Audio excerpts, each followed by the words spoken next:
দুটি পায়েরই পাতা থেকে হাঁটু পর্যন্ত ব্যান্ডেজ।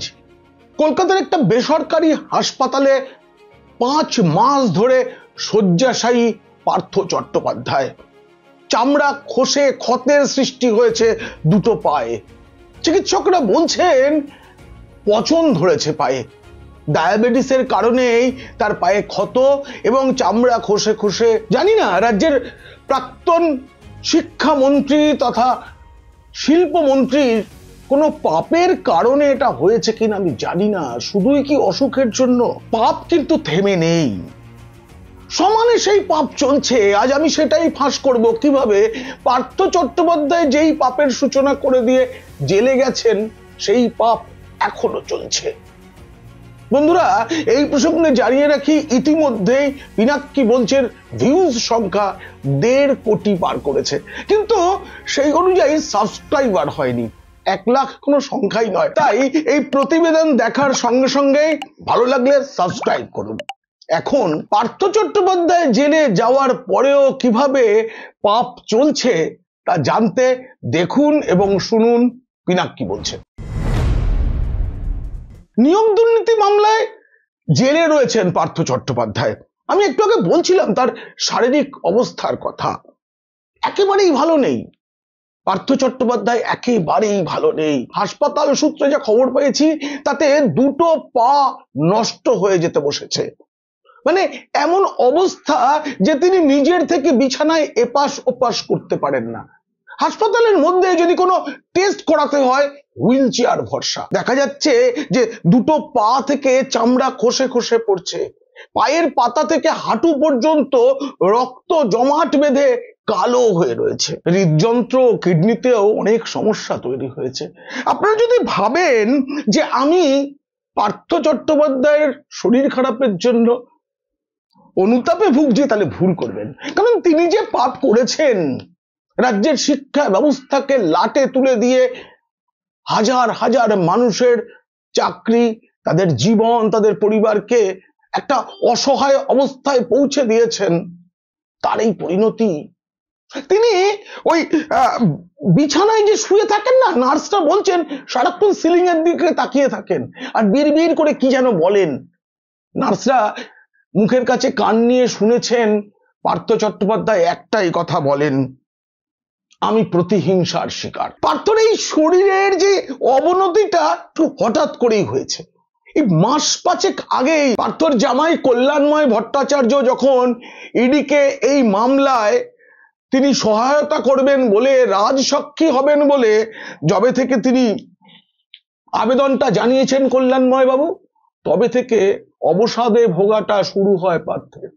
আগে খবরের কাগজ পড়তেন, এখন সেসব পারেন না, কিন্তু মাঝে মাঝে বলেন আমার চশমাটা তোমরা পরিষ্কার করে রেখো, আমি আমি এক চক্রান্তের শিকার। এদিকে পাপ কিন্তু থেমে নেই। ধাপে ধাপে বলবো, পার্থ যে পাপের সূচনা করেছিলেন সেই পাপ এই রাজ্য সরকার কিভাবে বয়ে নিয়ে চলেছেন। কদিন আগেই শিক্ষক দিবসের অনুষ্ঠানে আমাদের সততার প্রতীক মুখ্যমন্ত্রী মমতা বন্দ্যোপাধ্যায় বলেছেন 10 বছর শিক্ষক হিসেবে কাজ করার পরেও যাদের আজ অযোগ্য বলে দাগিয়ে দেওয়া হচ্ছে বলেছেন, তারা অযোগ্য। রাজ্য সরকার তালিকা জমা দিয়েছে, কিন্তু মুখ্যমন্ত্রী মুখে বলছেন না তারা অযোগ্য, বলছেন অযোগ্য বলে দাগিয়ে দেওয়া হয়েছে। তাদের নিয়ে আমরা আইনি আলোচনা করছি। প্রথমেই না আগে বলে রাখি, এই যে বললাম যে দাগিয়ে দেওয়া হয়েছে একটা কথা তিনি বলছেন, সেটা যেমন অন্যায় ঠিক তেমনি কি ডাহা মিথ্যা কথা বলেছেন। আমি এই যে তথ্য নিয়ে বসেছি বন্ধুরা, 2016 সালের 16 ফেব্রুয়ারি এসএসসিতে নিয়োগের বিজ্ঞপ্তি প্রকাশ করা হয়েছিল। ওই বছরেই 27 নভেম্বর পরীক্ষা হয়। 28 আগস্ট প্রকাশিত হয় প্যানেলভুক্ত প্রার্থীদের মেধা তালিকা। আর 2019 সালের জানুয়ারি ফেব্রুয়ারি মাসে চাকরি পান নির্বাচিতরা। তাহলে সেই সময় যারা চাকরি পেয়েছিলেন এখন হারালেন, তাদের চাকরিটা মেরে কেটে 6-7 বছরের। কিন্তু মুখ্যমন্ত্রী মানে এই চাকরি কিন্তু দাগি এবং অযোগ্যদেরও।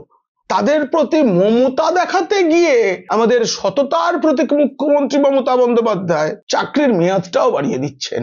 যাতে একটু মায়া জন্মায়। সুপ্রিম কোর্টের নির্দেশ মেনে এই যে দাগিদের তালিকা 1806 জনের তালিকা রাজ্য সরকার জমা দিয়েছে, তার মানে এরা দাগি অযোগ্য, তাহলে বাকিরা যোগ্য। তাহলে যোগ্যদের তালিকা তো রাজ্য সরকারের হাতে ছিল, সেই তালিকা কেন রাজ্য সরকার আদালতে জমা দেয়নি বলুন তো? সেটা যদি দিত তাহলে তো এত কিছু হতোই না, সাপ মরতো লাঠিও ভাঙতো না। এবার তিনি বলছেন মানবিক কারণে আইনি পরামর্শ নিয়ে তাদের পাশে থাকতে চান তিনি, এসব বলেছেন। আমি শেষ পর্যন্ত যে কথাটা বলেছেন সেটা শোনার পর খালি ভাবছিলাম, এটা কোনো মুখ্যমন্ত্রী বলতে পারেন? সত্যি কোনো মুখ্যমন্ত্রী বলতে পারেন কিনা তা নিয়ে প্রশ্ন আছে। কিন্তু ওই যে আমি বলি না, আমাদের গর্বের মুখ্যমন্ত্রী, সততার প্রতীক মমতা বন্দ্যোপাধ্যায় না, সব পারেন। কিন্তু আপনারা শুনুন, আর শোনার পর নিজেরাই নিজেদের জিজ্ঞেস করুন, এই কথাটা কি পাপ নয়? বেচারা টিচারিতে কাজ করেও আজকে অযোগ্য প্রমাণিত হয়েছে। এটা আমি আইনের সাথে আলোচনা করছি, আইনত আলোচনা করে হয়তো টিচার তারা হতে পারবেন না কোর্টের নির্দেশ অনুযায়ী, কিন্তু তারা যাতে গ্রুপ সিতে পায় বা সেই রকম পর্যায়ে সেটা দিতে পারি কিনা আমরা আইন যা বলবে আইনের সাথে কনসাল্ট করে খুব শীঘ্রই আমরা এটা জানাবো। কোন মানবিক কারণে তিনি এসব কথা বলেননি, তবু কেন বলুন তো দাগিদের বেচারা বলা হচ্ছে? আসলে তারা যাতে কোনো আন্দোলন না করেন সেটা বন্ধ করার জন্য। 26,000 চাকরিহারাদের একটা আন্দোলন চলছিল, সে আন্দোলনটা থেমে গেল কেন? কারণ যদি কোনো চাকরিহারাকে পুলিশ কোনো কেস দিয়ে দেয়, তাহলে এই যে নতুন করে পরীক্ষা দিয়ে আবার চাকরি পাওয়ার সুযোগ আছে, এটাও বন্ধ হয়ে যেত। এখন মুখ্যমন্ত্রী যারা দাগি বলে চিহ্নিত তাদের জন্য আইনি পরামর্শ নেওয়া হচ্ছে এবং তাদেরও চাকরির ব্যবস্থা করা হবে বলে যে কথা দিয়েছেন, আসলে এটা হুমকি, আসলে এটা হুঁশিয়ারি। এই টোপটা দিয়ে রাখলেন তিনি, একসঙ্গে বুঝিয়ে দিলেন ওই যে তোমাদের আশাটা আছে, ওই আশা নিয়েই বাঁচো, তোমরা কেউ পথে নামলে বিরোধিতা করলে তার ফল খারাপ হবে। আমাদের রাজ্যের পুলিশ তো হয়তো গাঁজা কেস দিয়ে দেবে, তখন আর এই বেচারা বলে আর ধরা হবে না। তখন সেই যে মনে পড়ছে না, প্রথমবার যখন আদালতের রায়ে 26,000 চাকরি গেল, তখন মুখ্যমন্ত্রী একটা টোপ দিয়েছিলেন, A ready, B ready, C ready, D ready and E ready. এই যে উনি বললেন না সবকিছু রেডি আছে, মানে বলেছিলেন, আসলে তখন কিছুই রেডি ছিল না। আমি তখন প্রতিবেদন করে এটা বলেছিলাম যে কিচ্ছু রেডি নেই। আজ সেটা জলের মতো পরিষ্কার, সবার চাকরি চলে গিয়েছে, আবার তাদের পরীক্ষায় বসতে হয়েছে। আমার প্রশ্ন, এবং মনে হয় আপনাদেরও একটা প্রশ্ন মনে জাগছে, দাগিদের নয় চিহ্নিত করা হলো, অযোগ্যদের তালিকা জমা দেওয়া হলো, তারা পরীক্ষায় বসতে পারলেন না, কিন্তু টাকার বিনিময়ে কারা চাকরি পাইয়ে দিয়েছিলেন সেই তালিকাটা কোথায়?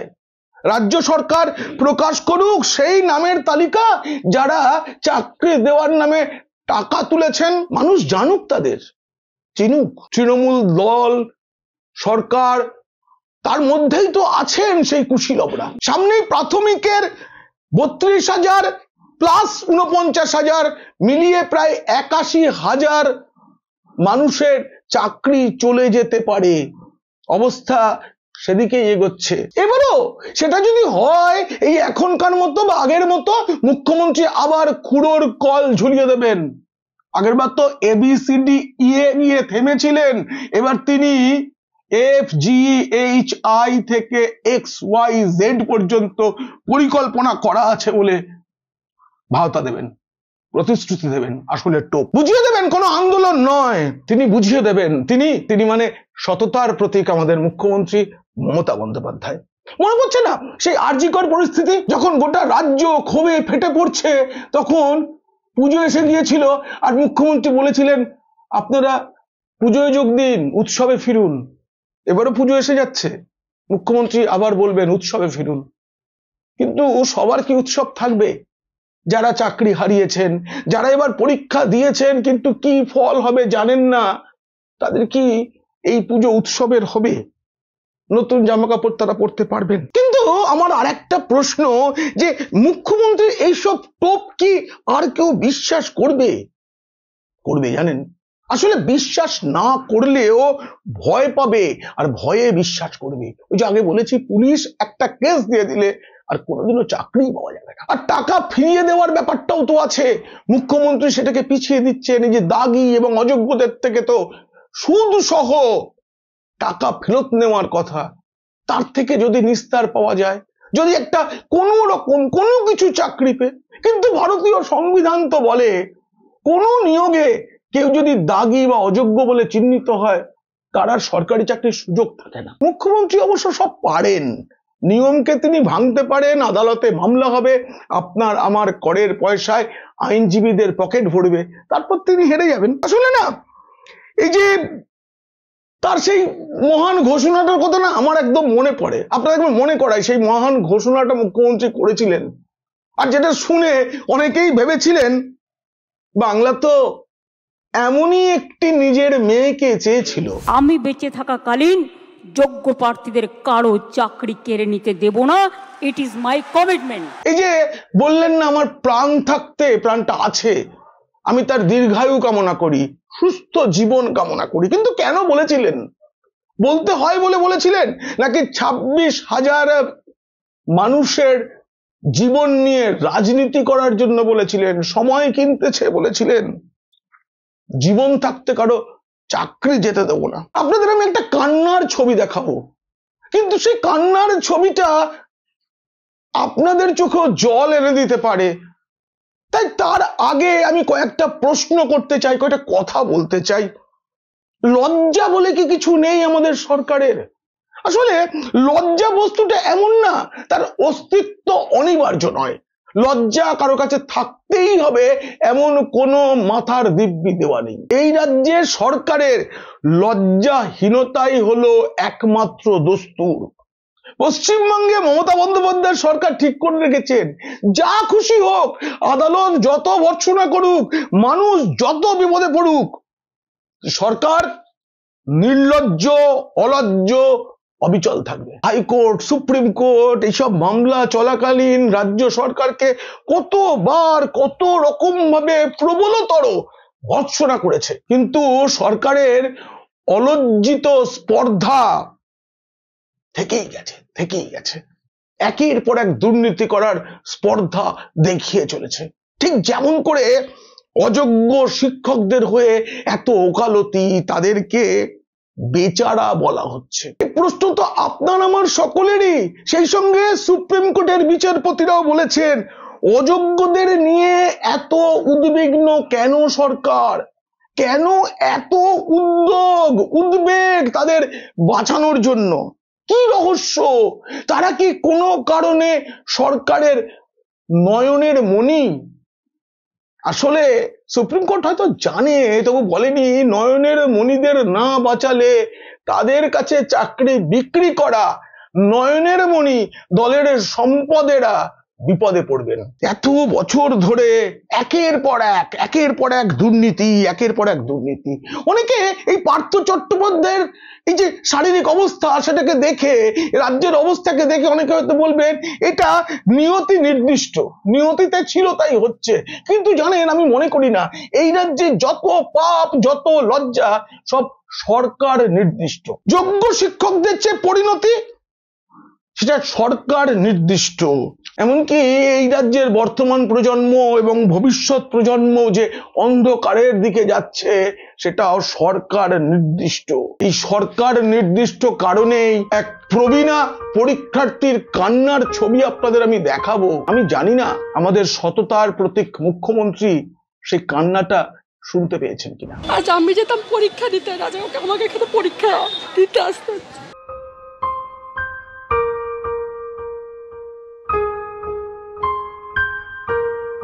রবীন্দ্রনাথ ঠাকুর লিখেছিলেন, অন্যায় যে করে আর অন্যায় যে সহে, তব ঘৃণা যেন তারে তৃণ সমদহে। তাই আমাদের কাছেও আমাদের প্রশ্ন, আমরা কি অন্যায়গুলোকে দিনের পর দিন সহ্য করে যাব, নাকি যে যার মতো করে প্রতিবাদটা চালিয়ে যাব? আমরা কি বুঝিয়ে দেব না যে আমরা সত্যি রবীন্দ্রনাথের কথা মতো অন্যায়কারী এবং অন্যায়কে যারা সহ্য করেছে তাদের প্রতি আমাদের ঘৃণা আছে? আমরা কি করব না? প্রতিবেদন ভালো লাগলে বন্ধুদের, খারাপ লাগলে শত্রুদের শেয়ার করবেন। আপনারা ভালো থাকবেন।